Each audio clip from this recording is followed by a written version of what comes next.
తెలంగాణలో BC quota issue మళ్లీ వివాదాస్పదంగా మారుతోంది. ప్రభుత్వం జీవో నెంబర్ 9 ని రద్దు చేసి కొత్తగా జీవో 46 ను తీసుకురావడంతో బీసీ సంఘాలు భగ్గుమంటున్నాయి. ఇప్పటికే జీవో నెంబర్ 46 ని బీసీ సంఘాలు దహనం చేసి నిరసన వ్యక్తం చేశాయి. కొత్త జీవో 46తో బీసీలకు దక్కేది కేవలం 18%మేనన్న వాదనలు వినిపిస్తూ ఉన్నాయి. దీంతో బీసీ సంఘాల జేఏసీ ప్రభుత్వ తీరుపై మండిపడుతోంది. ప్రభుత్వానికి వ్యతిరేకంగా ప్రత్యక్ష ఆందోళనకు సిద్ధమవుతూ ఉన్నాయి.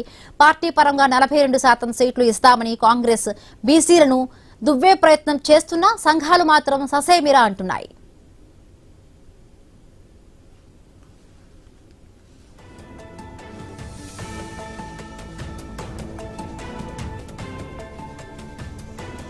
హైదరాబాద్ లో ప్రత్యేక సమావేశమైన బీసీ సంఘాల నేతలు, కుల సంఘాలు ప్రతినిధులు, మేధావులు కాంగ్రెస్ చెప్తున్న పార్టీ కోటాపై మండిపడుతూ ఉన్నారు. పార్టీ కోటా మాకెందుకు, చట్టబద్దంగా 42% రిజర్వేషన్లను అమలు చేయాల్సిందేనంటూ తెగేసి చెప్తున్నారు. కామారెడ్డి బీసీ డిక్లరేషన్ లో ఏం చెప్పారని నిలదీస్తూ ఉన్నారు. ఇచ్చిన హామీ మేరకు బీసీలకు 42% రిజర్వేషన్లు ఇచ్చిన తర్వాతనే లోకల్ ఎన్నికలు నిర్వహించాలని వార్నింగ్స్ ఇస్తున్నాయి. లేని పక్షంలో పరిస్థితులు మరొకలా ఉంటాయని సర్కార్కు అల్టిమేటం జారీ చేస్తున్నాయి. అలా కాకుండా గతంలో మాదిరిగానే ఎన్నికలు నిర్వహించేందుకు, పార్టీ పరంగానే రిజర్వేషన్లు కల్పించేందుకు కాంగ్రెస్ ప్రభుత్వం సిద్ధమవడం దారుణమని మండిపడుతూ ఉన్నారు. తీవ్ర స్థాయిలో పరిణామాలను ఎదుర్కోవాల్సి ఉంటుందని ఇప్పటికే హెచ్చరికలు జారీ చేశారు. బీసీలకు చట్టబద్దంగా కాకుండా పార్టీ కోటా ఇస్తామనడం వెనుక పెద్ద కుట్ర దాగి ఉందని బీసీ మేధావులు, రాజకీయ విశ్లేషకుల వాదన. పార్టీ కోటాలో ఇచ్చిన రెబల్స్ అభ్యర్థులను నిలువరించేదెవరని ప్రశ్నిస్తూ ఉన్నారు. అంతేకాదు, పార్టీ కోటాలో బీసీలు ఓడితే మొత్తంగా బీసీ ఉద్యమాన్ని నిర్వీర్యం చేయవచ్చని కుట్ర దాగి ఉందని నిప్పులు చెరుగుతున్నారు. సడన్ గా జీవో జారీ చేయవలసిన అవసరం ఏముంది? కృష్ణమోహన్ గారు చెప్పినట్టు మొత్తం ఆయనకు తెలుసు. మాజీ బీసీ కమిషన్ చైర్మన్, ఆయన అఖండమైన నాలెడ్జ్ ఉంది. దేశంలో ఎక్కడ ఏం జరుగుతుందో మొదటి నుంచి ఆయన సలహాలు ఇస్తూనే ఉన్నాడు. ఆయన ప్రభుత్వం పట్టించుకోలేదు. లీగల్ గా, రాజ్యాంగ పరంగా బలమైనటువంటి పునాదులు వేయాలని కృష్ణమోహన్ గారు ఎన్నోసార్లు ప్రభుత్వానికి సూచించారు. సిఫార్సులు చేసి కూడా ప్రభుత్వం పట్టించుకో. ప్రభుత్వానికి చిత్తశుద్ధి లేదు అసలు. 42 పెట్టాలనే చిత్తశుద్ధి. మా వాళ్ళు బీసీలు సర్పంచులు అవుతుంటే జిల్లా పరిషత్ చైర్మన్ కావడము, మండల అధ్యక్షులు కావడము ఈ అగ్రకుల ప్రభుత్వానికి లేదు. వాళ్ళు భరించలేకపోతున్నారు. సడన్ గా జీవో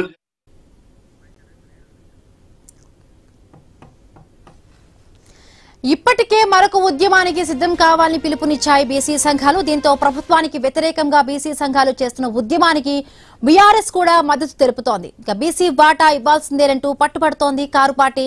ఈ మేరకు తెలంగాణ భవన్ లో లోకల్ ఎన్నికల రిజర్వేషన్లపై బీఆర్ఎస్ సమావేశం నిర్వహిస్తోంది. ప్రభుత్వం జారీ చేసిన జీవో నెంబర్ 46 వివాదాస్పదంగా మారుతోంది. ప్రతిపక్ష పార్టీలు కూడా మద్దతు తెలపడంతో ఎటు మలుపు తిరుగుతోందని ఊహించలేకపోతున్నారు. దీంతో బీసీ డిక్లరేషన్ తో అధికారంలోకి వచ్చిన కాంగ్రెస్ కు కొత్త కష్టాలని అంటున్నారు పొలిటికల్ విశ్లేషకులు. జీవో నెంబర్ 46తో లోకల్ ఎన్నికల్లో ఎలా నెగ్గుకొస్తుంది? బీసీలకు పార్టీ పరంగా కోటా ఇవ్వడం సాధ్యమేనా? ఓపెన్ కోటా సీట్లలో బీసీలు పోటీని తట్టుకుంటారా? ఆర్థికంగా బలంగా లేని బీసీలు గెలుస్తారా? బీసీ ఓట్ల కోసమే పార్టీ కోటా నినాదాన్ని ఎత్తుకుందా? లోకల్ ఎన్నికల్లో కాంగ్రెస్ కు కష్టాలు తప్పవా? కాంగ్రెస్ మాటలను బీసీలు నమ్ముతారా? బీసీలను కాంగ్రెస్ మరొకసారి మోసం చేసిందా? కాంగ్రెస్ కు చిక్కులు తప్పేటు లేదా అన్న చర్చ ఇప్పుడు సాగుతోంది.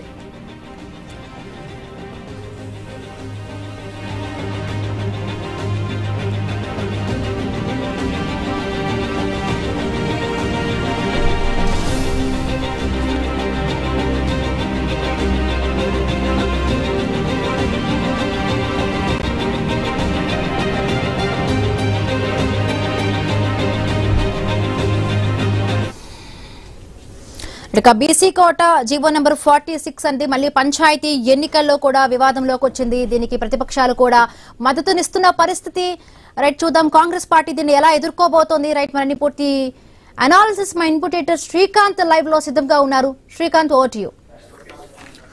Thank you Himabindu. సో ఇప్పటికే బీసీలకు 23% రిజర్వేషన్ ఉంటే 23% కూడా రిజర్వేషన్ వచ్చేటువంటి పరిస్థితి లేదు. మొత్తంగా ఈ 18% వచ్చేటువంటి పరిస్థితులు ఉన్నాయి. సో ఏదైతే ఇప్పుడు ఈ జీవో నెంబర్ 46 ఉందో, ఈ 46 అనేది కేవలం ఒక అభూత కల్పన లాగే ఉంది. సో కోర్టులో కూడా ఇది నిలిచినటువంటి పరిస్థితి లేదు. సో ప్రస్తుతానికి పాత రిజర్వేషన్ల పద్ధతి ప్రకారమే ఎన్నికలకు పోవడానికి రాష్ట్ర ప్రభుత్వం సిద్ధమవుతుంది స్పష్టంగా కనిపిస్తోంది. సో టెక్నికల్ గా పాత రిజర్వేషన్ ఇక పార్టీ పరంగా 42% రిజర్వేషన్ ఇస్తాం అంటూ చేస్తుంది. అయితే 42% రిజర్వేషన్లు ఇవ్వడాన్ని, ప్రభుత్వాన్ని ఇచ్చేటువంటి ఆ ప్రయత్నాల్ని మనం తప్పుపట్టలేం. కానీ ఆ వెళ్ళేటువంటి ప్రొసీజర్ మాత్రం ఖచ్చితంగా దాంట్లో చాలా రాంగ్ ఇండికేషన్సే కనిపిస్తున్నాయి. ఈ రిజర్వేషన్ల సాధన కోసం గతం అంటే జీవో నెంబర్ 9లో చాలా తప్పిదాలతో పాటు దాంట్లో న్యాయపరమైనటువంటి ద సేమ్ టైం చట్టపరమైనటువంటి తప్పులు కూడా ఉన్నాయి. సో దీంట్లో మరి ముఖ్యంగా రిజర్వేషన్ల సాధన ఏదైతే ఉందో ఈ సాధన కోసం గతంలో అడుగు ముందుకు పడలేదు. సో దాన్ని కాదని జీవో నెంబర్ 9ని కాదని జీవో నెంబర్ 46ను రాష్ట్ర ప్రభుత్వం తీసుకొచ్చింది. సో దీంట్లో మరి ముఖ్యంగా ఇప్పటికే అటు కలెక్టర్లకు, ఆర్డీఓలకు ఆదేశాలు జారీ చేయడం జరిగింది రిజర్వేషన్లు కేటాయించాలని చెప్పడం ద్వారా. బట్ ఇందులో ప్రధానంగా ఇప్పుడు హైకోర్టులో ఈరోజు విచారణ ఉన్నటువంటి నేపథ్యంలో హైకోర్టు ఈరోజు విచారణను వాయిదా వేసింది. రేపు ఈ విచారణ జరగబోతోంది. సో ఈరోజు చీఫ్ జస్టిస్ సెలవులు ఉన్నటువంటి కారణంతో రేపు ఈ విచారణ జరగబోతోంది. సో రేపు ఏం చేయబోతుంది? సో ఇప్పటికే ఎన్నికల కమిషన్ సిద్ధంగా ఉన్నాం ఎన్నికలకు నిర్వహించడానికి, పంచాయతీ ఎన్నికలు అని చెప్పేసి ఎన్నికల కమిషన్ చెప్పింది. రాష్ట్ర ప్రభుత్వం కూడా సిద్ధంగానే ఉంది. అయితే దీనికి సంబంధించినటువంటి రిజర్వేషన్లకు సంబంధించి పూర్తి అధికారికంగా డిక్లేర్ చేయాల్సినటువంటి అవసరం ఉంది. బహుశా అది రేపు వచ్చేటువంటి అవకాశాలు ఉన్నాయి. ఎందుకంటే రేపు కేబినెట్ సమావేశం కూడా జరుగుతుంది. రేపు కంప్లీట్లీ ఒక బిగ్ డే అని చెప్పడంలో ఎట్లాంటి సందేహం లేదు. సో ఇక దీంట్లో ఇప్పుడున్నటువంటి 23% తోటే ఎన్నికలకు వెళ్తారా ఏమిటి అన్నది ఒక కన్ఫ్యూజన్ కనిపిస్తోంది. పార్టీ పరంగా గనక మాకు రిజర్వేషన్లు ఇస్తే ఇది ఈ ప్రభుత్వం ఇస్తుంది, మళ్ళీ వచ్చే ప్రభుత్వం ఇవ్వాలని గ్యారెంటీ లేదు. మోర్ ఓవర్ మిగతా పార్టీలు ఇవ్వాలన్నటువంటి గ్యారెంటీ కూడా లేదు. సో ఆర్థికంగా బీసీలు నష్టపోతారు. సో రిజర్వేషన్ అనేది చట్టపరంగా హక్కుగా రావాలంటూ ఇప్పటికే బీసీ సంఘాలన్నీ కూడా నినదిస్తున్నాయి. వచ్చేంత వరకు ఎన్నికలు పెట్టొద్దంటూ కూడా డిమాండ్లు వినిపిస్తున్నాయి. సో మరోవైపు కోర్టులో ఈ అంశం పెండింగ్ లో ఉంది. కోర్టు ఖచ్చితంగా ఓకే చెప్పుద్ది ఎన్నికలకు. రిజర్వేషన్ల విషయంలో మాత్రమే కోర్టులో అబ్జెక్షన్స్ ఉంటాయి తప్ప ఎన్నికల విషయంలో కాదు. ఒకవేళ ఎన్నికల విషయంలో పాత రిజర్వేషన్ పద్ధతిలో వెళ్తే ఎట్లాంటి ఇబ్బంది లేదని గతంలోనే హైకోర్టు చెప్పడం జరిగింది. సో ఇప్పుడు అదే పద్ధతిలో ఎన్నికలకు వెళ్తూ పార్టీ పరంగా రిజర్వేషన్లు కల్పించడానికి రాష్ట్ర ప్రభుత్వం ముందుకు వస్తోంది. మాట్లాడదాం. మా కరెస్పాండెంట్ స్వామి కూడా అందుబాటులో ఉన్నారు. స్వామి, గుడ్ మార్నింగ్. సో ఎట్లా చూడొచ్చు రిజర్వేషన్ల అంశం? ప్రభుత్వం ముందుకు పోతామంటున్నారు. బీసీ సంఘాలు రిజర్వేషన్లు తేల్చిన తర్వాత ఎన్నికలు పోవాలని చెప్పేసి బీసీ సంఘాలు డిమాండ్ చేస్తున్నాయి. ఈ రెండింటి మధ్యలో కోర్టు ఈ రోజు వాయిదా వేసింది. రేపు ఏం జరగబోతోంది అనుకోవచ్చు? కోర్టు నుంచి ఎట్లాంటి యాక్షన్స్ ఉండొచ్చు? బీసీ సంఘాల డిమాండ్స్ ఎట్లా ఉండొచ్చు? రాష్ట్ర ప్రభుత్వం కేబినెట్ సమావేశం తర్వాత ఎట్లాంటి నిర్ణయాలను ఎక్స్పెక్ట్ చేయొచ్చు స్వామి? అంటే శ్రీకాంత్, పార్టీ గుర్తులతో సంబంధం లేనటువంటి ఎలక్షన్స్, పంచాయతీ ఎలక్షన్స్, ఇందులో సర్పంచ్, వార్డు మెంబర్ ఎలక్షన్స్ ఉంటాయి. రీసెంట్గా రాష్ట్ర ప్రభుత్వం హైకోర్టు, సుప్రీంకోర్టు ఆదేశాల మేరకు రిజర్వేషన్ల పరిమితిని 50%కి ఖరారు చేస్తూ జీవో నెంబర్ 46ను ఇచ్చారు. ఇందులో ప్రధానంగా ఎంపీడీఓ పరిధిలో వార్డు మెంబర్ రిజర్వేషన్లు, ఆర్డీఓ పరిధిలో గ్రామ పంచాయతీ సర్పంచ్ రిజర్వేషన్లు ఇప్పటికే ఖరారు చేశారు. ఇందులో ఖరారు చేయడానికి క్రైటీరియాను ప్రధానంగా వార్డు మెంబర్ల రిజర్వేషన్లు వచ్చేసరికి ఒకవైపు 2024 కులగణనను ప్రాతిపదికగా తీసుకున్నారు. దీనికి సంబంధించి ఎస్సీ ఎస్టీ రిజర్వేషన్లు కూడా దాన్ని ప్రాతిపదికగా తీసుకున్నారు. మరోవైపు సర్పంచ్ ఎలక్షన్కి వచ్చేసరికి ఇటు రిజర్వేషన్ల కోసం వచ్చేసరికి ఎస్సీ ఎస్టీల కోసం ఏమో 2011 జనగణన ప్రాతిపదిక తీసుకున్నారు. మరోవైపు బీసీ రిజర్వేషన్లకు వచ్చేసరికి 2024 కులగణన ప్రాతిపదిక తీసుకున్నారు. ఇక్కడనే ప్రభుత్వం డైలమాలో పడిపోయింది. ఒక్కో దగ్గర ఒక్కో రకంగా వివరిస్తుంది. ఇది చట్టం ముందు నిలబడదనేది కూడా బీఆర్ఎస్ నేతలు ప్రధానంగా వాదిస్తూ ఉన్నారు. ఒకవైపు పార్టీల గుర్తులతో రిజర్వేషన్కు సంబంధించి పార్టీల పరంగా రిజర్వేషన్లు ఇస్తామని చెప్పి ఎలా చెప్తారని చెప్పి క్వశ్చన్ చేస్తున్నారు. ఇప్పటికే ఉన్నటువంటి 42% రిజర్వేషన్ని మళ్ళీ తగ్గిస్తూ డెడికేషన్ కమిషన్, భూస్థాని వెంకటేశ్వర కమిషన్ రీసెంట్గానే ఇచ్చినటువంటి తుది నివేదికలో మళ్ళీ దాన్ని 23%కి తగ్గిస్తూ రిజర్వేషన్లు ఇచ్చారు. కొన్ని చోట్ల 23 కాదు, కేవలం అది 18%కే పరిమితం అవుతుందనే వాదన కూడా ఉన్నది. ఒకవైపు ఇది ఎస్సీ ఎస్టీల కంటే కూడా తక్కువగా వస్తుంది, ఎస్సీలతో ఈక్వల్ అవుతుంది. తెలంగాణలో ఉన్నటువంటి 56% బీసీ రిజర్వేషన్లు కాస్త జనాభా ప్రాతిపదిక తీసుకుంటే అంత శాతం రావాల్సింది, దాన్ని 42% చెప్పారు. అది కూడా ఇవ్వలేని పరిస్థితి ఉంది. ఇప్పుడున్న పరిస్థితుల్లో అనేక చోట్ల కూడా ఇప్పుడు ఎంపీటీసీ, జెడ్పీటీసీ ఎలక్షన్స్కు, వైపు మున్సిపల్ కౌన్సిల్, కార్పొరేట్ ఎలక్షన్కి సంబంధించి పార్టీల గుర్తులుంటాయి కాబట్టి అక్కడ పార్టీ పరంగా మేము సీట్లు ఇస్తామంటే సరిగే, కానీ ఇక్కడ ఎలాంటి వెసులుబాటు ఉంటుంది? పార్టీ గుర్తులు లేని ఎలక్షన్కి సంబంధించి మీరు ఏ విధంగా ఇలా చేస్తారని చెప్పేసి క్వశ్చన్ చేస్తున్నారు. మరోవైపు న్యాయపరంగా నిలబడాయని కూడా కొంత చర్చ అవుతుంది. అవసరమైతే వీటి విషయంలో మేము కోర్టుకు వెళ్తాము, మేము వీటి అవసరమైతే బైకాట్ చేస్తామని చెప్పేసి కూడా బీఆర్ఎస్ పార్టీ భావిస్తుంది. వస్తుంది. బీసీలకు 42% రిజర్వేషన్ ఇచ్చిన తర్వాత ఎలక్షన్స్ పెట్టండి. కేవలం కేంద్ర ప్రభుత్వం నుంచి 15 ఫైనాన్స్ కమిషన్ నుంచి 3,000 కోట్లు వస్తాయన్న 3,000 కోట్ల కోసం ఎలక్షన్స్ పెడితే బీసీలకు ఇస్తానన్నటువంటి 20,000 కోట్లు ఏమయ్యాయి? అవసరమైతే మా నిధుల నుంచి 3,000 కోట్లు పక్కన పెట్టుకొని మా 20,000 కోట్ల నుంచి మొత్తం 17,000 కోట్లు ఖర్చు చేయండి అని చెప్పేసి కూడా బీఆర్ఎస్ నేతలు కాంగ్రెస్ నేతలపైన ఎదురుదాడి చేస్తూ ఉన్నారు. కేవలం ఇది కంటితుడుపు చర్యలాగా మాత్రమే బీసీలు మభ్యపెట్టడం కోసం కాంగ్రెస్ పార్టీ చేస్తున్నటువంటి ఎత్తుగడగానే స్వామి బీసీల సంక్షేమం కోసం ప్రతి బడ్జెట్ లో 20,000 కోట్ల రూపాయలు ఖర్చు పెడతామని చెప్పేశారు. కాకపోతే 2 బడ్జెట్లలో కేటాయించింది ఓవరాల్ గా సగటున 10,000 కోట్ల రూపాయలు మాత్రమే. సో దీంట్లో ఖర్చు ఎంత పెట్టారు అన్నది ఒక క్వశ్చన్ మార్కే ఉంది. సో ఓవరాల్ గా దీంట్లో కేటాయించిన నిధులు పూర్తిగా ఖర్చు చేస్తలేరు, స్పష్టంగా కనిపిస్తోంది. బీసీలకు రిజర్వేషన్లు లేవు, ఇచ్చినటువంటి బడ్జెట్ లో పూర్తి స్థాయి బడ్జెట్ ఖర్చు పెట్టేటువంటి పరిస్థితి లేదు. మోరోవర్ ఒకసారి ఆంధ్రప్రదేశ్ మన ఎగ్జాంపుల్ చూసుకుంటే ఆంధ్రప్రదేశ్ బడ్జెట్ లో బీసీల సంక్షేమం కోసమే 47,000 కోట్ల రూపాయలు ఖర్చు చేస్తున్నారు. ఇక్కడ కేటాయించింది 20,000 కోట్లు, 20,000 కోట్లలో కూడా ఖర్చు పెట్టట్లేదు. సో ఈ కేటాయింపుల్లోనే అంటే చేతిలో ఉన్నటువంటి వాటినే ఖర్చు పెట్టేటువంటి పరిస్థితుల్లో ప్రభుత్వం లేదు. ఇక రాని రిజర్వేషన్ల కోసం ప్రభుత్వం పోరాటం చేస్తుందని ఎందుకు నమ్మాలి బీసీ సంఘాలు? అంటే ఇక్కడే ప్రధానంగా రాష్ట్ర ప్రభుత్వం దొలతనం బయటపడుతూ ఉంది. తాము ఏదో ఎలక్షన్లో ఇచ్చిన హామీ ఇచ్చాము, ఇదే విషయం మేము తెలంగాణలో 42% బీసీ రిజర్వేషన్ ఇచ్చామని చెప్పేసి మహారాష్ట్రలో ప్రచారం చేసుకున్నారు, ఇప్పుడు బీహార్ ఎలక్షన్లో ప్రచారం చేసుకున్నారు. అవి వచ్చింది లేదు, అమలైంది లేదు. కానీ కాంగ్రెస్ పార్టీ దీన్ని కేవలం ఎలక్షన్ ఎజెండాగా మాత్రం ప్రచారం చేసుకుంటున్నారు. దీన్ని అమలు చేయడానికి వీలు కానీ హామీలు ఇచ్చి ఒకవైపు కామరాజ్ డిక్లరేషన్ పేరుతోటి ఒకవైపు ఎంబీసీ మంత్రిత్వ శాఖ పెడతా అన్నారు. ప్రతి 5 ఏళ్లలో 1,00,000 కోట్లు బీసీల కోసం, ప్రతి బడ్జెట్ 20,000 కోట్లు ఖర్చు చేస్తామన్నారు. బీసీల కోసం అనేక రకాల హామీలు ఇచ్చినటువంటి కాంగ్రెస్ పార్టీ ఇప్పుడు వాటిని అమలు చేయడంలో ఒకవైపు వాటిని పాటించట్లేదు. ఒకవైపు ప్రభుత్వం ఇచ్చేటువంటి నామినేటెడ్ పదవుల్లో కూడా బీసీలకు 50% ఇవ్వట్లేదు, మంత్రివర్గంలో 50% మంత్రి పదవులు ఇవ్వట్లేదు.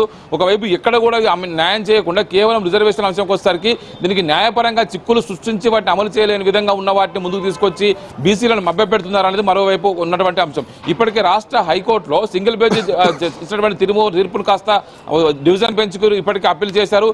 చీఫ్ జస్టిస్ బెంచ్ కి సంబంధించి ఇవాళ విచారణ రావాల్సి ఉన్నప్పటికీ కూడా సుప్రీంకోర్టు సీజే సూర్యకాంత్ ప్రమాణ స్వీకార కార్యక్రమానికి సీజేతో పాటు మిగతా వాళ్ళ అటెండ్ కారణంగా కేసులన్నీ కూడా రేపటికి వాయిదా పడ్డాయి. రేపు ఉదయమే తెలంగాణ కేబినెట్ సమావేశం పెట్టుకున్నారు. ఈ రోజు కోర్టు నుంచి ఏదైనా ఒక డైరెక్షన్ వస్తే డైరెక్షన్ ఆధారంగా రేపు కేబినెట్ లో చర్చించి నిర్ణయం తీసుకోవాలని చెప్పేసి ప్రభుత్వం భావించింది. కానీ ఈ రోజు కేసు విచారణకే రాలేదు. రేపు విచారణకు వచ్చే రేపు ఉదయం 11 గంటలకి కేబినెట్ పెట్టుకున్నారు.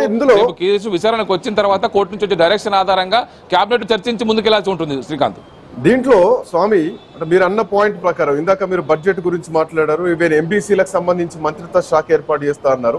సరే, మంత్రిత్వ శాఖ ఏర్పాటు చేయలేదు, అటు కేంద్రం ఏర్పాటు చేయలేదు, రాష్ట్రం ఏర్పాటు చేయలేదు.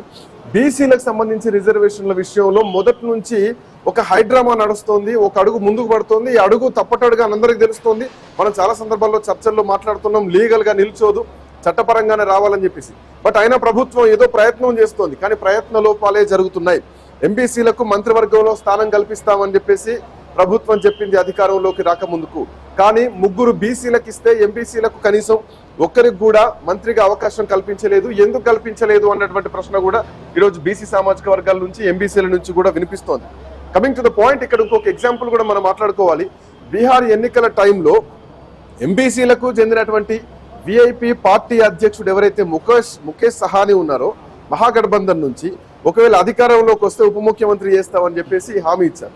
సరే, అధికారం వచ్చారా లేదా అంశం అట్లా ఉంచి దగ్గర ఒక హామీ ఎంబీసీల కోసం నడిచింది. ఐ మీన్ కేసీఆర్ హయాంలో కూడా మంత్రివర్గంలో 4 బీసీలకు అవకాశం ఇస్తే కాంగ్రెస్ పార్టీ బీసీ రిజర్వేషన్లు, బీసీలకు పెద్దపీట ఇస్తాం, బీసీలకు 20,000 కోట్ల రూపాయల మేము నిధులు కేటాయిస్తామని కనీసం 3కే ఇచ్చారు. ఇంకొక నెంబర్ కూడా పెంచేటువంటి పరిస్థితి లేదా? సో బీసీ రిజర్వేషన్లకు మళ్ళీ క్వశ్చన్ మార్కే కనిపిస్తుంది. బీసీలకు ఏం జరుగుతుంది, బీసీల కోసం చేస్తున్నటువంటి ఫైట్ ని ఎట్లా నమ్మాలి? సో ఇది ఒక సందిగ్ధం కనిపిస్తోంది స్వామి. అంటే ప్రభుత్వం చెప్తున్న దానికి చేస్తున్న దానికి ఎక్కడ కూడా పొందలేదు. కాంగ్రెస్ పార్టీ ఇస్తున్నటువంటి హామీలు ఒక ఎత్తు, ముఖ్యమంత్రి రేవంత్ రెడ్డి తాను అనుసరిస్తున్నటువంటి వ్యవహారం ఒక ఎత్తు. ఒకవైపు ఇప్పటికే ఒకవైపు బలమైనటువంటి సామాజిక వర్గాలు ఒత్తిడి చేస్తే తలొగ్గేటువంటి ప్రభుత్వం ఒకవైపు బీసీలకు సంబంధించి తెలంగాణ జనాభాలో 56% దాదాపుగా ఇతర పార్టీలు చెప్తున్న ప్రకారం 61% పైగా బీసీలు ఉన్నారని చెప్పి అంటున్నారు. కానీ ఈ ప్రభుత్వం చేసినటువంటి తప్పుల కులగణన కనుక అది కాస్త 56%కి వచ్చింది. అందులో మన 10% మైనార్టీలను తీసేస్తే అది మళ్ళీ 46%కి పడిపోయింది. ఇది కేవలం ఈ ప్రభుత్వం చేసినటువంటి కుట్రగా జనాభాను తగ్గించే కుట్ర చేశారని చెప్పేసి ఇంకో చర్చ ఉంది. కానీ ప్రభుత్వం ఇస్తున్నటువంటి హామీలకు, కాంగ్రెస్ పార్టీ చెప్తున్నటువంటి హామీలకు ప్రభుత్వం అమలు చేస్తున్నటువంటి వ్యవహారశైలికి ఎక్కడ కూడా పొంతన కుదరట్లేదు. ఒకవైపు తమ చేతిలో ఉన్న పనులు పూర్తి చేయొచ్చు, రిజర్వేషన్ రాజ్యాంగ సవరణ జరగాలి, అందులో ఆయా రాష్ట్రాలకు రిజర్వేషన్ పెంచుకునేటువంటి వెసులుబాటు కల్పించాలి, అది ఒకెత్తైతే ప్రభుత్వం చేతిలో ఉన్నటువంటి పనులు చేయడానికి కూడా ప్రభుత్వానికి మనసు రావట్లేదు. 20,000 కోట్ల బడ్జెట్ పెట్టవచ్చు. రాష్ట్ర జనాభాలో సగం జనాభా ఉన్నటువంటి బీసీల కోసం సగం బడ్జెట్ దాదాపు 2.5 లక్షల కోట్ల బడ్జెట్ పెడితే 1,00,000 కోట్లు బీసీల కోసం పెట్టొచ్చు. అందులో అన్ని రకాల వెసులుబాటు చూపించవచ్చు. కానీ ప్రభుత్వానికి అది మనసు రావట్లేదు. కేవలం 20,000 కోట్లు పెట్టడం కోసమే ప్రభుత్వం వెనుక ముందు ఆడుతుంది. పెట్టిన 10,000 కోట్లలో కూడా 5-6,000 కోట్లు కూడా పూర్తిగా ఖర్చు చేయట్లేదు. బీసీ విద్యార్థులకు పూర్తి స్థాయిగా స్కాలర్షిప్ ఇవ్వట్లేదు. మైనార్టీ విద్యార్థులకు పూర్తి స్థాయి స్కాలర్షిప్ ఇచ్చేటువంటి ప్రభుత్వము మిగతా బీసీ వర్గాల్లో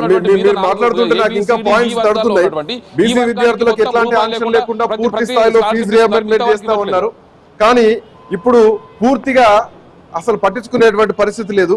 ఇంకా అవే ఆంక్షలు కొనసాగుతున్నాయి ఈవెన్ స్కాలర్షిప్ల విషయంలో కూడా.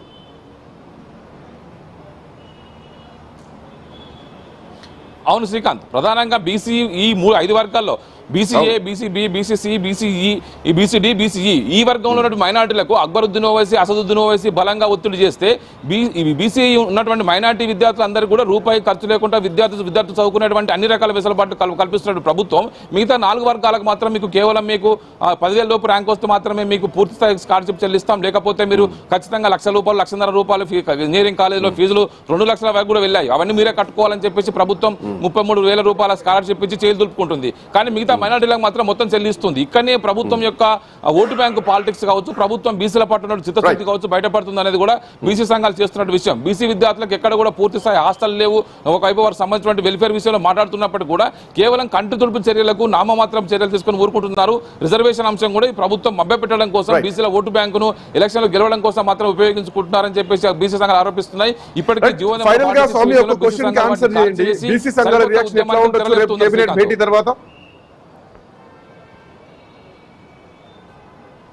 ఇప్పటికే బీసీ సంఘాలకు సంబంధించి జేఏసీ, ఆర్ కృష్ణయ్య కావచ్చు, జాజల శ్రీనివాస్ గౌడ్ కావచ్చు, వీళ్ళంతా కూడా ప్రభుత్వ ట్రాప్లో పడ్డారు. ప్రభుత్వం చేసిన దానికి పాలాభిషేకాలు చేశారు. ఇప్పుడు లీగల్గా వస్తున్నటువంటి వాటికి ఒక కాంప్లికేషన్స్ ఇప్పుడు ఏం చేస్తారన్న చర్చ కూడా మొదలైంది. మిగతా పార్టీలు ఒక పార్టీ చేస్తున్నటువంటి విషయం కావచ్చు, ఆర్ కృష్ణయ్య బీజేపీ ఎంపీగా ఉన్నాడు, బీసీ సంక్షేమ సంఘం జాతీయ వ్యవస్థాపక అధ్యక్షులుగా కొనసాగుతున్నారు. ఈ ప్రభుత్వం చేస్తున్నటువంటి వ్యవహార శైలి పట్ల వాళ్ళు గట్టిగా నిలదీయాలి, ప్రశ్నించాలి. కేవలం ప్రభుత్వం జీవోలు తీసుకొచ్చినప్పుడు చప్పట్లు కొట్టడం కాదు, పాలాభిషేకాలు చేయడం కాదు, దాన్ని అమలు చేసేంత వరకు వెంటబడి ప్రభుత్వాన్ని నిలదీయాలని చెప్పేసి బీసీ సంఘాల మీద కూడా ఒత్తిడి పెరుగుతుంది. Srikanth, thank you Swamy, thanks for joining. Right, మొత్తానికి బీసీలకు సంబంధించి ఒక తీర్పు రేపు రాబోతుంది. రేపు కోర్టు డైరెక్షన్స్ రాబోతున్నాయి, ప్రభుత్వ నిర్ణయం తీసుకోబోతుంది. సో ఖచ్చితంగా కోర్టులో అంశాలు ఉన్నాయి కాబట్టి ఈవెన్ ఈ గ్రామ పంచాయతీ ఎన్నికలు కూడా పార్టీ పరంగా తీసుకునేవి కాదు, పార్టీ గుర్తులపైన జరిగేటివి కాదు, వ్యక్తిగతంగా జరుగుతాయి. బట్ ఆ వ్యక్తిగతంగా జరిగే దాంట్లో బీసీలకు అన్యాయం జరగద్దు. అక్కడ మళ్ళీ అగ్రవర్ణాలు నిల్చొని ఆర్థిక వనరులు ఉపయోగిస్తే బీసీలకు అన్యాయంగా ఎదురయ్యేటువంటి పరిస్థితులు ఉంటాయి. మిగతా పార్టీలు కూడా అదే సిద్ధాంతంలోకి వస్తాయా? సో పార్టీ పరంగా 42% రిజర్వేషన్లు ఇస్తే ఒప్పుకునేది లేదు. గ్రామ పంచాయతీల విషయం కాదు, స్థానిక సంస్థల్లో ఎంపీటీసీ, జెడ్పీటీసీల పరిస్థితి ఏమిటి? అందులో ఒకవేళ పార్టీ పరంగా ఇస్తే ఎట్టి పరిస్థితుల్లో ఒప్పుకోవు, మాకు చట్టపరంగా రావాలని చెప్పేసి ఇప్పటికే బీసీ సంఘాలు డిమాండ్ చేస్తున్నాయి. రాజ్ కుమార్ గారు అట్లాగే విక్రమ్ గౌడ్ గారు మనతో పాటు ఉన్నారు. కాంగ్రెస్ పార్టీ నుంచి రాజ్ కుమార్ గారు, నమస్తే, గుడ్ ఆఫ్టర్నూన్, గుడ్ మార్నింగ్. ఏం చెప్పాలనుకుంటున్నారు? సో పార్టీ పరంగానే ఇక ఫైనల్ గా వెళ్ళిపోతున్నారా? కోర్టులను నిందిస్తూ కోర్టులు మాకు అడ్డు చెప్తున్నాయని అనకుండా ప్రొసీజర్ ల్యాబ్స్ ఉన్నాయని ఒప్పుకునేటువంటి పరిస్థితులు ఉన్నాయా రాజ్ కుమార్ గారు?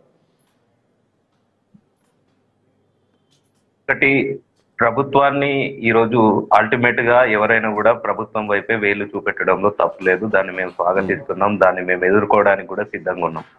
42% రిజర్వేషన్లు కావచ్చు, ఏది మండల పరిషత్, జిల్లా పరిషత్ ఎన్నికలు, అదేవిధంగా ఇప్పుడు ప్రస్తుతం గ్రామ పంచాయతీలకు సంబంధించి సర్పంచ్ ఎన్నికలకు జీవో నెంబర్ 46 సంబంధించి ప్రభుత్వం ఉత్తర్వులు జారీ చేసిన నేపథ్యంలో ప్రభుత్వం అనేది బీసీలకు సంబంధించి గత 10 సంవత్సరాలు పరిపాలించిన నాయకులు ఏ విధంగా బీసీల గురించి ఒకటి రాజ్ కుమార్ గారు, మీరు గత 10 సంవత్సరాల విషయం మాట్లాడొద్దు. ఎందుకంటే బీసీలకు సంబంధించి కిరణ్ కుమార్ రెడ్డి హయాంలోనే బీసీలకు మేము సబ్ ప్లాన్ ప్రకటిస్తున్నాం అని చెప్పేసి ఆ రోజు 2013లోనే కిరణ్ కుమార్ రెడ్డి ప్రకటించారు. సో మీరు ఇచ్చినటువంటి హామీని మళ్ళీ మీరే ప్రభుత్వంలోకి వచ్చేసి మీరే ప్రకటిస్తున్నారు తప్ప దీన్ని అమల్లోకి తీసుకొచ్చినటువంటి ప్రయత్నం చేస్తలేరు కదా. ఈ మధ్యలో 10 సంవత్సరాల ప్రస్తావన తీసుకొస్తున్నారు.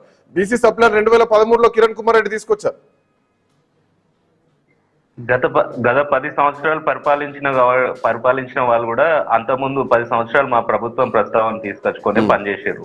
మేమనేది ఏంటంటే ప్రస్తుత ప్రభుత్వం ఏదైతే రేవంత్ రెడ్డి గారు ముఖ్యమంత్రిగా బీసీలకు సంబంధించి చట్టసభల్లో అసెంబ్లీలో ఏ విధంగా 2 బిల్లులు తీసుకొని వచ్చి రాష్ట్రపతి దగ్గర పంపించి, అదే విధంగా గవర్నర్ గారి దగ్గర పంపించేది రాష్ట్రపతి దగ్గరికి వెళ్ళి, అది సుప్రీంకోర్టుకి వెళ్ళి మళ్ళీ హైకోర్టు తిరిగి వచ్చి ఈరోజు కులగణన తెలంగాణ రాష్ట్రంలో విజయవంతంగా చేసి ఇవన్నీ కూడా గతంలో ఏ ప్రభుత్వం కూడా చేయలేదు. మేము ఎందుకు గొప్ప చేసుకుంటున్నామని చెప్తున్నామని అంటే మేము చేసినవి చెప్పుకోవాలి. బీసీలకు సంబంధించి ప్రస్తుతం ప్రభుత్వం వైపు అందరు వేలు చూపెడుతున్నారు. ఇప్పుడు ఏదైతే 20,000 ప్రతి సంవత్సరం బడ్జెట్ లో 20,000 కోట్లు పెడతామని చెప్పినామన్నారు. ఈ రోజు బీసీలు అన్నారు కదా 20,000 కోట్లు పెడతామన్నారు. ఎంత ఖర్చు చేస్తున్నారు? లెక్కలు ఉన్నాయా? మహా అయితే 4-5 వేలు ఖర్చు అవుతున్నాయా? 4-5 వేల కోట్లు. ఒకటి మనం ప్రభుత్వం 2 సార్లు బడ్జెట్ కేటాయించారు కదా. ఆర్థిక పరిస్థితిని దృష్టిలో పెట్టుకొని ప్రస్తుతం గతంలో పరిపాలించిన వాళ్ళు ఏ విధంగా ఆర్థిక విధ్వంసం చేసిండ్రు అనేది కూడా మన మీడియా వాళ్ళంతా కూడా ప్రజలకు చెప్పాల్సిన అవసరం ఉంది. ప్రతిదీ ప్రస్తుత ప్రభుత్వాన్ని దోషిగా నిలబెట్టి ఈరోజు మాట్లాడడం అనేది నిజంగా చాలా బాధాకరం. ఈరోజు బీసీలకు సంబంధించి ప్రభుత్వమే కొట్లాడుతుంది, ప్రభుత్వమే ప్రతిపక్షమే, ప్రభుత్వం అధికారం నుండి కొట్లాడుతుంది, చట్టసభలలో కొట్లాడేది ప్రభుత్వమే, బీసీలతో ఒకటి చెప్తున్నారా? గత ప్రభుత్వం ఆర్థిక విధ్వంసం చేసింది, మేము అవన్నీ తెలియకుండా మేము అన్ని ఆఫర్లు ఇచ్చాం, అన్ని పథకాలు అనౌన్స్ చేసినాం, బట్ ఇప్పుడు ఏమి మేము అనౌన్స్ ఇచ్చేటువంటి పరిస్థితి లేదు. We have failed because of past government. ఆ గవర్నమెంట్ వల్లే మేము ఫెయిల్ అయినామని చెప్పేసి ఫెయిల్యూర్ ఒప్పుకుంటున్నారా? గత ప్రభుత్వం ఆ ప్రభుత్వం వల్లనే అని అంటే ఇది ఒకటి ఇట్లా కంటిన్యూస్ ప్రాసెస్ ఉంటది కదండి. ఏదైతే గత ప్రభుత్వం 10 సంవత్సరాలు పరిపాలించిన తర్వాత తెలంగాణ రాష్ట్రానికి మిగులు బడ్జెట్ ఇచ్చిన తర్వాత తెలంగాణ రాష్ట్రాన్ని మిగులు రాష్ట్రంగా ఇచ్చిన రాష్ట్రాన్ని ఈరోజు 8 లక్షల కోట్లు అప్పులు తీసుకొచ్చి ఈ రాష్ట్రానికి అప్పుల పరంపర కొనసాగించే విధంగా చేసిందే గత పాలకులు కదా. మనం వాళ్ళ పరిపాలన కోణంగా తీసుకొని మాట్లాడితే తప్పేముంది? ఈరోజు ఆర్థికంగా రాష్ట్రం అన్ని విధాలుగా సమృద్ధిగా ఉండి ఈ ప్రభుత్వం చేయకపోతే మేమే కొట్లాడేవాళ్ళం. కానీ ఇప్పుడు రాష్ట్రం ఆర్థికంగా లోటు ఉంది. ముఖ్యమంత్రి గారు పదే చెప్తే ఉన్న వాస్తవాన్ని చెప్తే ముఖ్యమంత్రి ఆ విధంగా మాట్లాడచ్చా అని అంటాడు. మరి వాస్తవాలను ప్రజలకు ఇక మనం థియరిటికల్ వద్దు, కొంచెం ప్రాక్టికల్ గా మాట్లాడుకుందాం. వాస్తవాలు ఏంటి, ఏం జరగబోతోంది, రేపు కేబినెట్ సమావేశం జరగబోతోంది, రేపు కోర్టు డైరెక్షన్ జరగబోతోంది. ఇప్పటికే ఎన్నికల కమిషన్ సిద్ధంగా ఉంది, రాష్ట్ర ప్రభుత్వం ఎన్నికలు పెట్టడానికి సిద్ధంగా ఉంది. స్థానిక సంస్థలకు అంటే ఎంపీటీసీ జెడ్పీటీసీ సంబంధించి కోర్టు తీర్పు తర్వాతనే ఎన్నికలకు పోతామంటే ఈ పీరియడ్ లో, ఈ ప్రభుత్వ పీరియడ్ లో ఎన్నికలు జరుగుతాయా లేదా అన్నటువంటి క్వశ్చన్ మార్క్ అయితే నాకు కనిపిస్తోంది. గ్రామ పంచాయతీ ఎన్నికలు జరుగుతాయని మొదటి నుంచి గత 6 నెలల నుంచి చెప్తూనే ఉన్నా. సో ఇప్పుడు గ్రామ పంచాయతీ ఎన్నికలకు పోతుంది ప్రభుత్వం. విక్రమ్ గౌడ్ గారు ఏం చెప్పాలనుకుంటున్నారు? ఏం జరగబోతోంది? ప్రభుత్వ నిర్ణయం ఎట్లా ఉండబోతోంది? బీసీ సంఘాల రియాక్షన్ ఎట్లా ఉండబోతోంది? ప్రభుత్వ నిర్ణయం ఎక్కడున్నా రేవంత్ రెడ్డి గారు రాజీనామా చేయాలి. దీనికి నైతిక బాధ్యత వహించాలి. ఆయన ప్రయత్నం ఆయన చేస్తున్నారు కదా. ఆయన ప్రయత్నం బీసీ సంఘాల కోసం, బీసీల 42% రిజర్వేషన్ కోసం ముఖ్యమంత్రి రిజైన్ చేయమని మీరు ఎట్లా అంటారు? ఇప్పుడు నీళ్ళ మీద జల్లుడు తప్ప ఆయన ప్రయత్నం ఎక్కలేదు. ఢిల్లీకి మేము బీసీ సంఘాల నాయకులు అన్నారు కదా, లేదు ఖచ్చితంగా వస్తాయి, ఆర్ కృష్ణయ్య అన్నారు, లేదు రిజర్వేషన్లు వస్తాయి, కోర్టులో గెలుస్తాం, అన్ని పొరఫార్మర్ ఉంది, దీనికి డెడికేషన్ కమిషన్ ఉంది, ఖచ్చితంగా అన్ని ఉన్నాయి. గతంలో మహారాష్ట్ర బాంజే కమిషన్ లాగానే తెలంగాణలో పీసీ ఘోష్ కమిషన్ ఉంది, సారీ భూసాని వెంకటేశ్వర్ల కమిషన్ ఉంది. సో కమిషన్ డెడికేషన్ కమిషన్ నిర్ణయించింది. మీరు అంత నమ్మకంగా ఎట్లున్నారు బీసీ సంఘాలు? మేము కూడా అభినందించినాము. ముఖ్యమంత్రి రేవంత్ రెడ్డి గారికి శాల్వాలు కూడా కప్పినాము చేస్తానందుకు. ఎందుకంటే భారతదేశంలోనే మొట్టమొదటిసారి కామారెడ్డి డిక్లరేషన్ ఇచ్చినాక 9 నెలల పాటు వారి కాలయాపన చేసి నిద్రపోతే మేము ఇదే బీసీ సంఘాలుగా, ఇదే విద్యార్థి సంఘాల అధ్యక్షులుగా పోయి ఢిల్లీలో ఏఐసిసి ఆఫీస్ ముట్టడిస్తే అక్కడ రాహుల్ గాంధీ గారితో 45 నిమిషాలు మాట్లాడిన తర్వాత 9 నెలల తర్వాత కులగణన స్టార్ట్ అయింది తెలంగాణలో. సరే మేమేమనుకున్నామంటే చేసినోని ఎవరినో ఒకరిని ప్రేస్ చేయకపోతే ఈ ప్రాసెస్ ఆగిపోవద్దు, ఎవడో ఒకటి ఇనిషియేటివ్ తీసుకుని చేస్తాడు అనుకున్నాం తప్ప ఇంత పెద్ద మోసం చేస్తాడు అనుకోలే. ఈరోజు 24 తారీఖు ఈరోజు కోర్టులో జడ్జిమెంట్ ఉందండి. కోర్టులో జడ్జిమెంట్ కన్నా ముందే నువ్వు ఎవడు అనౌన్స్ చేయడానికి? అసలు పొంగులేటి శ్రీనివాస్ రెడ్డి ఎవడని ప్రతిసారి వచ్చి క్యాబినెట్ ముందే మేము పాత పద్ధతిలో పోతాం, పాత పద్ధతిలో పోయినప్పుడు పీకనీకి పెట్టాం. నువ్వు ఇవన్నీ అంత తెలివిలేదని సమాజంలో ఏం మాట్లాడుతున్నారు? ఇంత 42% మాకు రావాల్సింది. మీరు నిజంగా పార్టీ పరంగా అనడానికి మీకు ఏం అర్హత ఉంది? మీరు సుప్రీంకోర్టు అప్పీల్కి ఎందుకు పోలేదు? మీరు ప్రధానమంత్రి నరేంద్ర మోడీ ముందు ఎందుకు నువ్వు ఒక్కసారైనా కలిసి దీని మీద డిస్కషన్ చేయలేదు? ఇప్పుడు ఏదైతే మేము జంతర్ మంతర్ ముందు ధర్నా పెట్టామో దానికి ముఖ్యమంత్రి గారు వచ్చారు, దేశంలో ఉన్న 100 మంది ఎంపీలు వచ్చారు, వారికి ధన్యవాదాలు తెలుపుతున్నాం దానికి. కానీ ఏదో నామమాత్రపు చర్యలే తప్ప దీనిపైన పూర్తి స్థాయిలో మీరు ఎందుకు ముందుకు తీసుకోపోలేకపోతున్నారు? మీ మూసి ప్రక్షాళన 1,00,000 కోట్లు పెట్టింది కదా. ఇప్పుడు వీళ్ళు ఏం చెప్తారంటే, మన ఐ న్యూస్ ద్వారా నేను ప్రజలకు కూడా చెప్పదలుచుకున్నా, మీరు దొంగ నాటకాలు ఎట్లుందంటే 3,000 కోట్ల గురించి అంటే 3,000 కోట్లు మార్చి వస్తే గ్రామ పంచాయతీ కేంద్ర ప్రభుత్వ నిధులు అయిపోతాయి. ఆ కేంద్ర ప్రభుత్వ నిధుల కోసం అంటే వీళ్ళు ఎలక్షన్ పోతారట. మన 2,73,000 కోట్ల ఉన్నది మన బడ్జెట్. 2,73,000 కోట్లకి వెళ్ళి ఒక 3,000 కోట్లు రాకపోతే అయ్యేదేముంది? పక్క రాష్ట్రంలో 5 సంవత్సరాలు అవుతుంది, మహారాష్ట్రలో ఎలక్షన్ కాక దానివల్ల పెద్ద ఒరిగేది ఏం లేదు కదా. 42% అనేది స్థానిక సంస్థలతోనే ముడిపడలేదు. ఇక్కడ విద్యా ఉద్యోగాలలో కూడా 42% ముడిపడ్డది. రాహుల్ గాంధీ గారి మాట అంటే తెలంగాణలో గౌరవం లేదు. రాహుల్ గాంధీ గారి మాటలు కేవలం బూటకపు మాటలు అయితేనే రేవంత్ రెడ్డి గారు ఎలక్షన్ పోవాలి. సుప్రీంకోర్టులో అప్పీల్ పోండి, సుప్రీంకోర్టులో అప్పీల్ పోయి ఆపేయండి. మేమేమంటామంటే ఎంతసేపు ఈ కళ్ళబొల్లి మాటలు, దొంగ మాటలు ఇంకెన్ని రోజులు? ఇప్పుడు 42% రిజర్వేషన్ల మీద నీ చిత్తశుద్ధి ఏది? అఖిల పక్షాన్ని తీసుకొని ఢిల్లీకి ఎందుకు పోలేదు? కనీసం మీ మంత్రులను ఎంపీలను తీసుకుపోయి ఇప్పుడు పార్లమెంట్ సెషన్ నడుస్తుందని రాహుల్ గాంధీ గారు మన పోయిన పార్లమెంట్ సమావేశాలలో మీ 100 మంది ఎంపీలను, అదే విధంగా మీ కూటమిలో ఉన్న 200 మంది ఎంపీలను తీసుకుపోయి పార్లమెంట్ లో ఎందుకు మాట్లాడలే? ఎంతసేపు ఓట్ చోరీ అంటే తప్ప బీసీల హక్కుల చోరీ గురించి ఎందుకు మాట్లాడతలేరు వీళ్ళు? ఈ దద్దమ్మలు అంటే గెలిచేదాకానేమో బీసీలు కావాలి, గెలిచినాకనేమో ఇంత అబద్ధం బూటకం చేస్తారా? ఈ 42% రిజర్వేషన్ మేమేమనుకున్నాం అంటే, ప్రభుత్వాన్ని ఎందుకు మెచ్చుకున్నామంటే, ఎవరో ఒకరు చేస్తూ ఇనిషియేటివ్ తీసుకొని భారతదేశ స్వతంత్రం తర్వాత బ్రిటిష్ ఓటు చేసిన కులగానే తప్ప ఇప్పటి వరకు చేయలేదు. బీసీల లెక్కలు తీస్తున్నాం రాహుల్ గాంధీ గారిని నమ్మకంతో వీరిని పొగిడాము, వీరికి మంచి చేశాం. ఇప్పుడు మంచి చేసిన ఓడైనా మంచి అంటాం. గతంలో కేసీఆర్ అంటే మీ ఉద్దేశం ప్రకారం ఈ ప్రభుత్వ పీరియడ్ లో స్థానిక సంస్థల ఎన్నికలు జరుగుతాయి అనుకుంటున్నారా? గ్రామ పంచాయతీ కాసేపు పక్కన పెట్టేయండి, జెడ్పీటీసీ ఎంపీటీసీలు జరుగుతాయి అన్నటువంటి ఒక ఆలోచన ఉందా? జెడ్పీటీసీ ఎంపీటీసీ ఆపుతారు వీళ్ళు కేవలం 3,000 కోట్ల నిధుల కోసమే పోతాంటారు కాబట్టి జెడ్పీటీసీ ఎంపీటీసీ ఆపి మళ్ళీ బీసీలకి ఏం చెప్తాడు? ఓ నా బీసీలారా, నేను మిమ్మల్ని మరోసారి మోసం చేయడానికి సిద్ధంగా ఉన్నాం. 42% రిజర్వేషన్ వచ్చేదాకా మేము ఇది చెయ్యము, ఇది మనం క్యాస్ట్ సెన్సస్ చేశాము, అదే విధంగా బీసీ డెడికేషన్ కమిషన్ వేసామని చెప్పి కొన్ని రోజులు ఆపుతారు, ఆపి కాలయాపన చేస్తారు. మేమేమంటున్నాం స్వామి గారు అంటే, మాకు 42% అనేది స్థానిక సంస్థలు లొట్ట ఇది ఏమంటారు, ఉల్లిగడ్డ మీద ఊసిపోయినంత బూరంత కాదు. ఎందుకంటే 51% మేము గతంలోనే ఉన్నాం బీసీలో.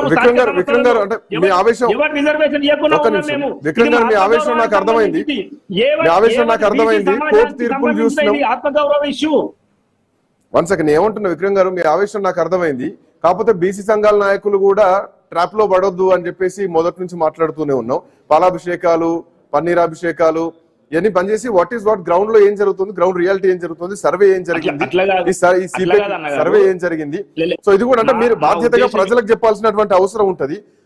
కోర్టు తీర్పులు గతంలో చూసాం, డెడికేషన్ కమిషన్ ఉన్నా గానీ ఫెయిల్ అయినటువంటి సందర్భాలు చూసాం. కర్ణాటక, మహారాష్ట్ర, మధ్యప్రదేశ్ కమిషన్ నుండి కూడా కోర్టు తీర్పులతో మళ్ళీ వెనకకు పడ్డాయి. సో ఇక్కడ పాయింట్ ఏంటంటే, మీరు అఖిల పక్షం ఢిల్లీకి వెళ్ళి కొట్లాడాల్సిందే, పార్లమెంటరీ ప్రక్రియ ద్వారానే 42% రిజర్వేషన్లు అనేది రావాల్సినటువంటి అవసరం ఉంది. విద్యా ఉద్యోగాలు స్థానిక సంస్థలతో. ఇందులో ఒక చిన్న సబ్మిషన్ సబ్మిషన్ ఏంటంటే, ఇంద్రసాని కేసులోనే judge number 3, judge number 5, judge number 7 ఏం చెప్పారంటే, కొన్ని ప్రత్యేక పరిస్థితులలో డేటా మీ దగ్గర కోటా పెంచుకునే సామర్థ్యము రాష్ట్ర ప్రభుత్వానికి ఉందన్నది. కానీ ఆ ప్రత్యేక పరిస్థితిని ప్రూవ్ చేసే పరిస్థితి లేదు కదా. ఆ ప్రత్యేక పరిస్థితిని ప్రూవ్ చేయలేకపోతున్నారు. అంటే నువ్వు పోయి జంతర్ మంతర్ లో పండుకుంటే ఏమైతుంది? స్వర్గీయ జయలలిత కాదు, స్వర్గీయ పటేల్ ఉన్నప్పుడు వీళ్ళు పోయి ఢిల్లీలో జయలలిత గారు తమిళనాడుకి వెళ్ళి రిజర్వేషన్ తెచ్చినాక ఢిల్లీకి వెళ్ళి రాలేదు కదా. పివి నరసింహారావు గారు హయాంలో 9th షెడ్యూల్ లో పెట్టించుకున్నారు కదా. 9th షెడ్యూల్ గురించి మీకు చిత్తశుద్ధి ఎందుకు లేదు? 9th షెడ్యూల్ గురించి ఎందుకు పోతలేరు? ఒక్క మంత్రాన్ని ఒక 2 రోజులు పోయి ఆ జంతర్ మంతర్ లో పండుకోవచ్చు కదా. బలమైన ఇప్పటికైనా బలమైన కారణాలు 9వ షెడ్యూల్ లో పెట్టాలంటే, కోర్టులో గెలవాలంటే మీరు అన్నట్టు జడ్జిమెంట్ 3, 5, 7 ప్రకారం తమిళనాడు కేసులు ఎగ్జాంపుల్ తీసుకుంటే, కాంగ్రెస్ పార్టీకి రేవంత్ రెడ్డికి చిత్తశుద్ధి ఉంటే, రాహుల్ గాంధీకి చిత్తశుద్ధి ఉంటే, ఇప్పుడు పార్లమెంట్ సెషన్ స్టార్ట్ అవుతుంది డిసెంబర్ మొదటి వారంలో. పార్లమెంట్ సెషన్ లో పెట్టండి, నిలదీయండి. పార్లమెంట్ సెషన్ లో మీరు బైకాట్ చేయండి. Good point exactly. పార్లమెంట్ ఇప్పుడు ఉంది, అవకాశం ఉంది కదా, అవకాశం ఉంది. 2 నెలలు టైం ఇస్తుంది. సుప్రీంకోర్టులో రివ్యూ పిటిషన్ వేసుకో, సుప్రీంకోర్టులో దాని మీద అంత మీరు అన్నట్టు విక్రమ్ గారు మీరు అన్న పాయింట్ తోటి నేను కంక్లూడ్ చేయాలనుకుంటున్నా. అదే పార్లమెంట్ లో అవసరమైతే వీళ్ళకి ప్రతిపక్ష సంఖ్య ఉంది కాబట్టి ప్రైవేట్ బిల్లు పెట్టినా అదొక చర్చ బలంగా నడుస్తుంది దేశంలో. ఇప్పుడు ఇంకోటి నేను ఏమంటా అంటే ఐ న్యూస్ ద్వారా చెప్తున్నా, రాహుల్ గాంధీ ఒక మాట అంటాడు ఎప్పుడు, ఎవరెంత మంది ఉంటే వారికి అంత వాటా తగలదు. జిత్నా ఉస్కా ఇస్తాదారి ఉత్నా భాగీదారి అంటారు కదా. మళ్ళీ పార్టీ పరంగా ఇస్తే 42 ఇస్తావే, 56% ఇవ్వాలి పార్టీ పరంగా. అంటే గతంలో ఏదైతే మాకు మోసం చేసిరు అసెంబ్లీ ఎలక్షన్లలో మళ్ళీ గదే ముచ్చుట పార్టీ పరంగా ఓడిస్తాడు. బలమైన రెడ్డి మీదనో, బలమైన కమ్మ మీదనో, బలమైన వైశ్యం మీదనో ఇస్తే మీరు కనీసం ఖర్చులకు కూడా పైసలు లేక ఓడగొడదామని. నువ్వు మాకు ఇచ్చేది బీసీ రిజర్వేషన్ లో ఓడించే భిక్ష కాదు. ఖచ్చితంగా పార్లమెంట్ లో చేయండి. మీరు అవసరం అయితే మీ ఎంపీలను రాజీనామా చెప్పి పార్లమెంట్ లో బైకాట్ చెప్పి నువ్వు పార్లమెంట్ లో ఢిల్లీకి పోవు, ప్రత్యేకంగా రావు. ఎంతసేపు మేము ఇస్తాం ఎవరికి ఇచ్చింది? మీరు ప్రభుత్వం ఏర్పడి 2.5 సంవత్సరాలు అవుతుంది. పిల్లలు చదువుకుందామంటే ఫీజులు ఇవ్వలేదు. ఫీజు రియంబర్మెంట్ లేక పిల్లలు మళ్ళీ బీసీ పిల్లలు ఎస్సీ పిల్లలు ఏడిపోతున్నారు, పశువులుగా కుల వృత్తులకు పరిమితం అవుతున్నారు. ఇట్లాంటి ఆంక్షలు లేకుండా ఫీజు రియంబర్స్మెంట్ చేసేటువంటి పరిస్థితులు కూడా లేవు. మళ్ళీ గవే ఆంక్షలతోటి నడుస్తున్నాయి. Anyway thank you so much Vikram గారు. సమయం కూడా తక్కువగా ఉంది. మళ్ళీ ఒకసారి డ్రైవ్ తీసుకునేటువంటి ప్రయత్నం చేస్తాను ఇంకో సందర్భంలో. Thank you so much Vikram గారు, అట్లాగే రాజ్ కుమార్ గారు. మొత్తానికి బీసీలకు సంబంధించినటువంటి రిజర్వేషన్ల విషయంలో ఎన్నికలకు సంబంధించి రేపు కోర్టు ఏం డైరెక్షన్స్ ఇవ్వబోతోంది. ఇప్పటికి ఎన్నికల కమిషన్ సిద్ధంగా ఉన్నామని ప్రకటించింది, రాష్ట్ర ప్రభుత్వం కూడా సిద్ధంగా ఉన్నామని ప్రకటించింది. రేపు కేబినెట్ సమావేశం జరగబోతోంది. బట్ ఫైనల్ ఏంటంటే ఏ నినాదం వెనక ఎవరి ప్రయోజనాలు ఉన్నాయో తెలుసుకోలేనంత వరకు ప్రజలు మోసపోతూనే ఉంటారు అన్నది బీపీ మండల్ చెప్పినటువంటి మాట. That's all for now. Next updates continue అయితే కీప్ వాచింగ్ ఐ న్యూస్.